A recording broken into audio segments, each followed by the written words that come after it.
Hey guys, so like I promised yesterday, I'm getting this video up today. It's 2 in a row. Oh my gosh. So this is the Little Manistee Trail. It's in Lake County, Michigan, in between like Chase and Baldwin area, for those of you who don't know where it is. It's the first time I've ever ridden here. Rode Tin Cup, earlier in the season, and that's, same sort of area. They're a couple miles apart. Yeah, this ride was the Sunday after Christmas, so I believe that was the 29th. It's been too long ago now. But yeah, so we're out here. We got Dave Whip in front of me. Stanko Glavin was out here with us. And we had Deck Anderjack, Greg Schwartz, and Paul Keenership. What's happening right now? We had just left the parking lot, and boy, that was a tight squeeze. Let's see here. I think we're just waiting for everybody here. That was tight. Yeah, so we just left the parking lot, so we're just getting into the single track part, and this direction is, I guess I'll explain what happened. So we went out on the ride. We were planning on doing the whole loop, and we got about an hour and a half into the trail and could not figure out where the trail went. And I'll show you that part. But this section here, on our way back, my camera got hit by a stick only about maybe 4 minutes from the trail, or from the parking lot. And that hit the power button, or the stop button on my camera. And so I lost the footage coming back, so I wanted to show you guys this section, and you'll see what happens. Like it'll skip forward to a completely different area of the trail in just a couple minutes. So the branch that you'll see where it jumps ahead, that branch is what hits the stop button on my camera and ends the recording on the way back. Otherwise, I would just show you one direction. So this is just a little bit of the trail that you don't see on our return trip. Just so you guys know, we had a lot of action in this this ride. Dave Whip corkscrews the front end in and crashes. That's coming up here shortly. Then we got pulled over by the DNR, which was awesome. And then right after we left the DNR, Greg ended up, I'm still not exactly positive what happened, but basically he slipped out on a route, or just got kind of hung up on a route and fell over, and ended up breaking his collarbone pretty bad. So luckily the guys that were behind us were with him, and they were able to go back to the DNR and have the DNR help him get back to the parking lot, and then they went back and picked up his bike and everything out of the trail. So yeah, it was kind of a fiasco, but as you can see, Sunday after Christmas, trails are pretty amazing. The day before this, we'd ridden the Holton Loop down in the Muskegon area, and there was no snow anywhere, which was awesome. This trail is right up near the, right up around the M10 snow belt. Anyone that's ever lived in the area, I know I went to school up at Ferris, so I know the area well, and yeah, M10 and north is typically what gets just hammered with snow, and then south side of M10, is usually a lot better conditions. So you know, for this area, of course, being north of M10, you know, the little bit of snow that we had on the ground, you know, it all ended up being pretty awesome. You'll notice, you know, I just kind of skip ahead and, you know, on some of the road areas just because they're boring. But yeah, so I'm gonna try not to talk the whole time, but I will definitely be doing a little more voiceover in this video than I did in the last one. There's just more action, you know, more stuff to actually talk about. So I'm gonna kind of zip it for now, and I'll break in where I need to. That tree right there was the one that, on the way back, you kind of noticed the tree branches sticking up. One of those really fine trees. You alright? Yeah, I got so it all on camera. There's Dave's front end corkscrew. I promised him I'd put it in there because, you know, it was pretty funny. I was glad he was okay, but yeah. So what was I talking about? Oh yeah, the thin branches coming off of that down limb. One of them just, you know, you'll see it right at the end of the video, just smacks the stop button right on the side of the camera, and then about 2 minutes later we stopped at a road crossing, and I heard my camera shut off, and I just thought that the battery was dead, so otherwise I would have turned it back on, but it is what it is, and we ended up turning around at that point because we realized at that point that Greg and Deck and Stanko were not with us. It was just Paul, Dave, and myself at that point, and we sat there waiting at that road crossing for probably close to 20 minutes, and you know, we knew at that point that something bad had happened because we couldn't hear anything and didn't see anybody. But yeah, so this section here is where we got lost and turned around. As you see, these trails are full of down trees right and limbs and stuff everywhere. The obstacles were actually kind of fun. You know, we all kind of treated it kind of like a hare scramble, you know, when you get into the really muddy situations, and you know, it's basically every man for themselves, and you're just trying to find new and different lines to see who can get through there faster. You know, that's kind of what this ended up turning into.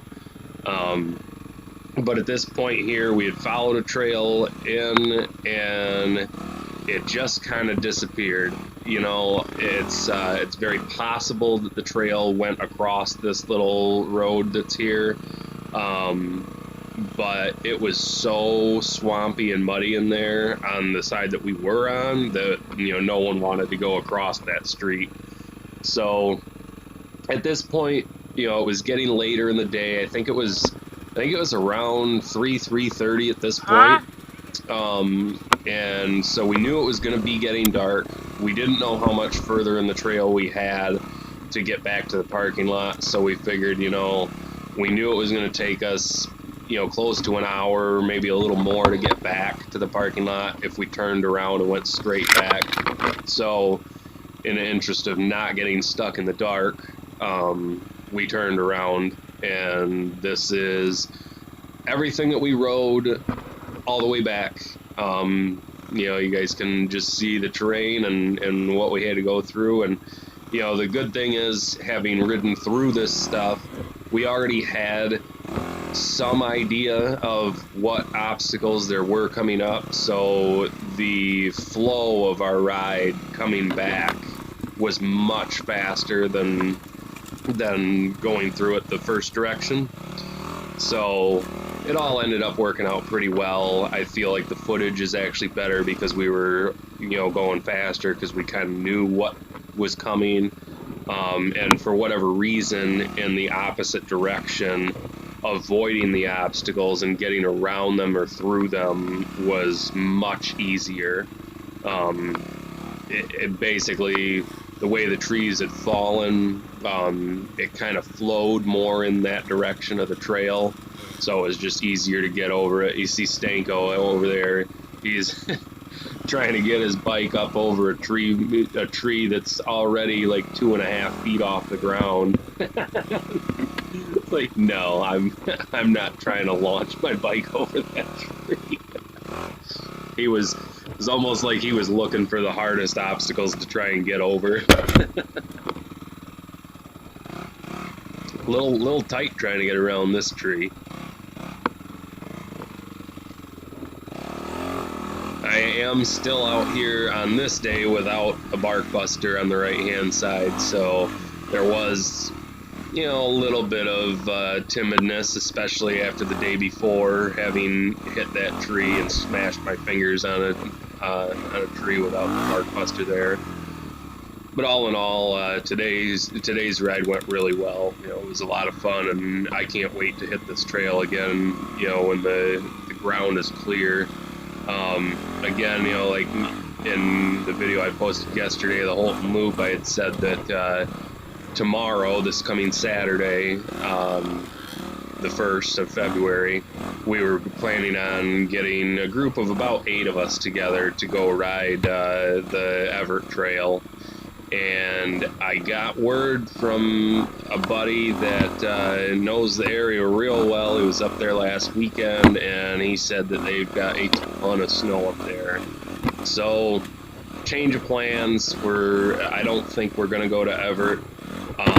Looks like about 5 of us have dropped out, so there's only 3 of us left if we end up riding at all.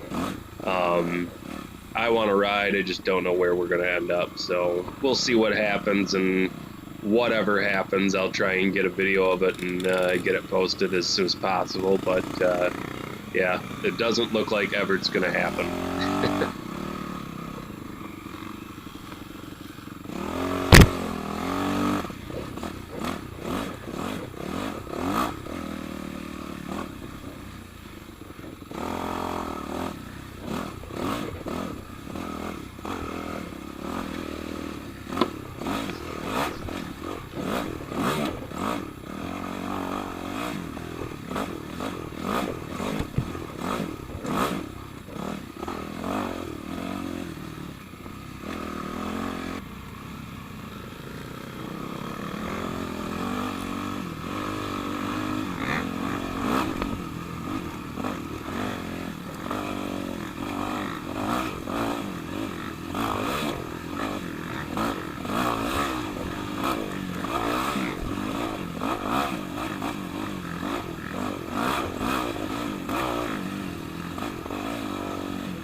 Greg's back there in the distance just a little bit, so everybody's just kind of watching to make sure he's right there.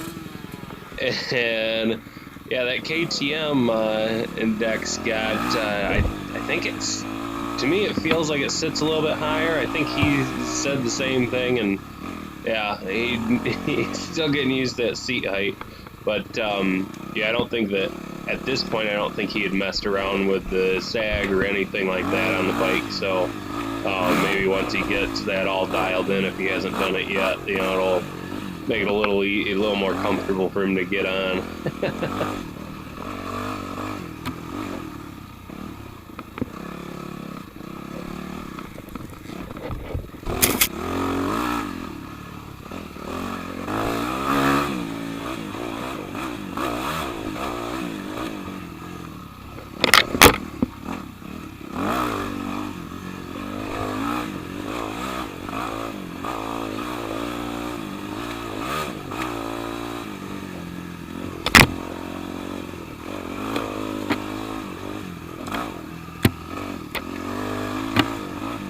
Right here is one of those areas where I was talking about, where it's like a hair scramble. It's like, who's going to pick the better, faster line to get around the obstacles?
I think the one really nice thing that we all could agree on with this ride today was that, you know, we were all, well, we race together all the time. So, you know, we're all pretty similar in speed. You know, we have different riding styles. I would say that Dave Whip and I probably have the most similar riding styles to each other. You know, kind of aggressive with the throttle hand. Some of the other guys are more of the smooth and steady kind of riders, but you know, all in all, between all the guys that were riding today, you know, we're all pretty similar in speed, and that made it a lot of fun. You know, because not that I've ever been the guy that's, you know, the real fast one, but, you know, like when we rode the Holton Loop the day before this, Brett is a much faster rider than Deco or I are. And so, you know, he would get way ahead of us, and then he'd have to sit there and take a break. You know, he might be waiting for as long as, I don't know, 5 minutes. And you know, I have to imagine for the guys that are riding at, you know, their own pace, but they're way faster than the bulk of the guys. You know, it has to get kind of a little old, you know, just sitting there waiting for people to catch up to you. But at the same time, I mean, if I'm considerably faster than other people, you know, I'm I'm probably just going to ride ahead just because, you know, it generally does take more energy to ride slow. So if you're comfortable riding fast, it's usually a lot easier to get through this stuff. So, you know, like I said, I think we could all agree on the fact that it was really, you know, we were holding a pretty good pace, but we were all riding at a similar speed, and so it made it really nice because there were only, you know, maybe 20-second stops, you know, to make sure everybody was together and keep going. So that's usually the way that I prefer to ride trails, is, you know, just basically ride. You know, I don't like to take breaks a lot. Yeah, I don't know. Right there, I hit my knee or my leg on a tree, and it reefed my knee pretty good. That twisted my knee pretty hard. I can't remember exactly what happened. I feel like something caught my foot and twisted my leg, and it, you know, really torqued my knee. But yeah, like I said, I don't really remember what happened at that point, or at this point.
I don't know if it was really getting dark yet or not. Obviously, we're in more pine tree cover, so it could have just been the canopy of the trees.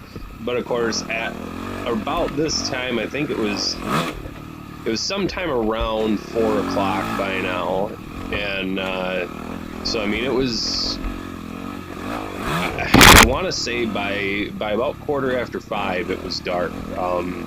So maybe at this point it was getting dark. I don't know, but it definitely felt like it was getting darker. The camera doesn't really show it much because the lens adjusts, but to the human eye, it was definitely darker in this section of the woods than any other place.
looking back at how much stuff was hitting my camera during this ride, it's surprising that it didn't get shut off by anything before it did.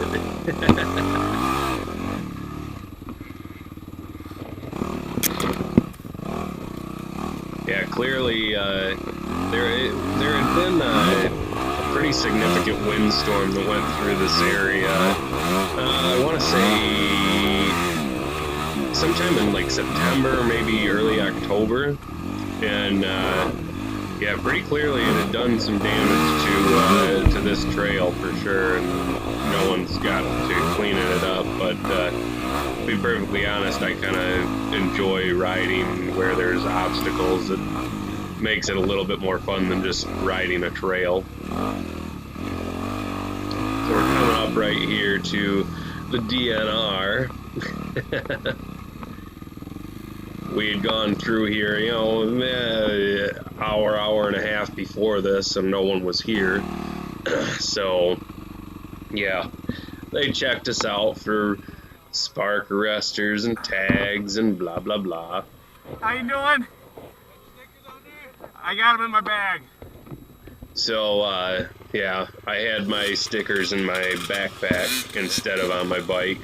If you guys are friends with me on Facebook, you know, we've had this discussion on the Michigan Trail Riders page, and you know, yes, the DNR have the right to give you a ticket if you don't have your stickers on the rear fender, but you know, I just don't see the reason for it. They say it's so that they can see them when you're riding by, so you don't have to stop, but how are they supposed to see it on the back of your bike until you're past them? Personally, I think you should be allowed to put it on your forks, and if they allowed that, then they'd be there. But yeah, either way, the two guys that were there, you know, they were just out doing their job, and to be perfectly honest, there's enough stuff that happens in this area. You know, my in-laws live in Lake County.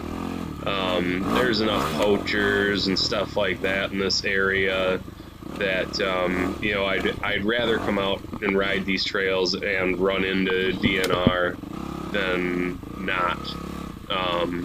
So they're just out here doing their jobs. There were a couple of us that weren't totally in accordance with everything, you know, and they had you know, a trail sticker but not an ORV sticker, or you know, something like that, or an ORV sticker and not a trail sticker, or whatever. So a couple of us got a citation, but for the most part, as long as you had you know, the correct stickers and everything, they just gave us warnings. Like mine, you know, I didn't have the stickers on the rear fender.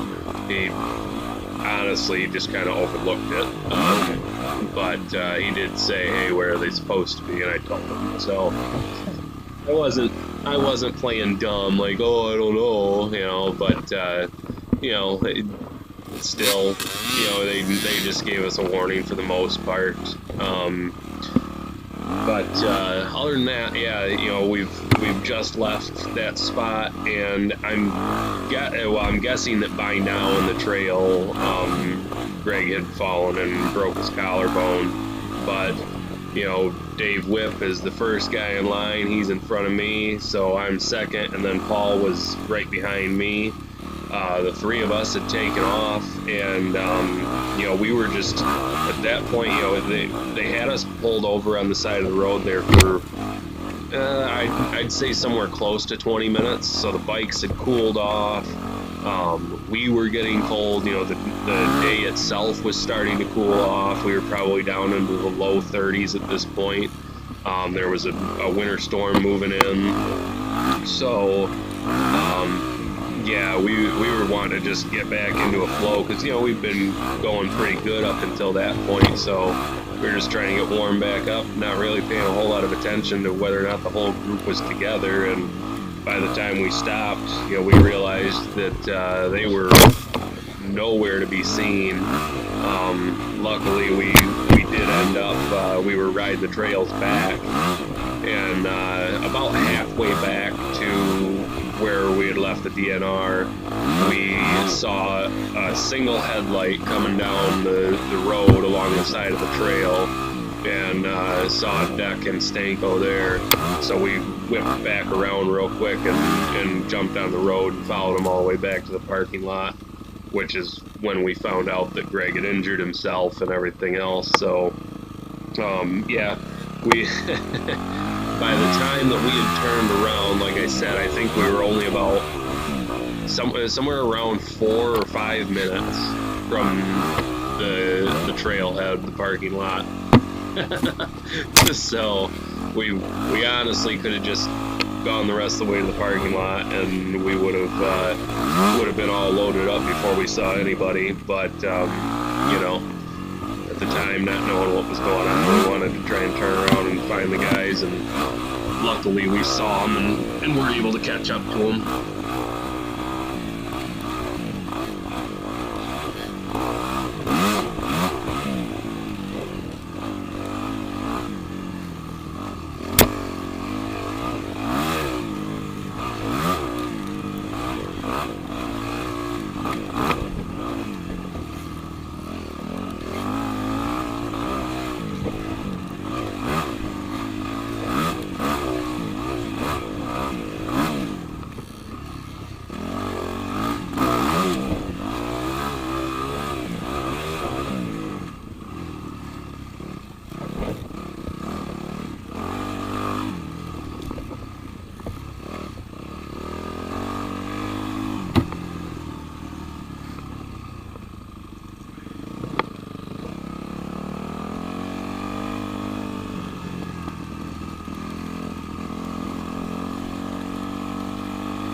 So at this point, we are roughly 2 minutes away from the end of this video, and yeah, and like I said, you're gonna see a branch come up and hit the power button or the stop button on the camera, and the video just comes to a really abrupt and fast end.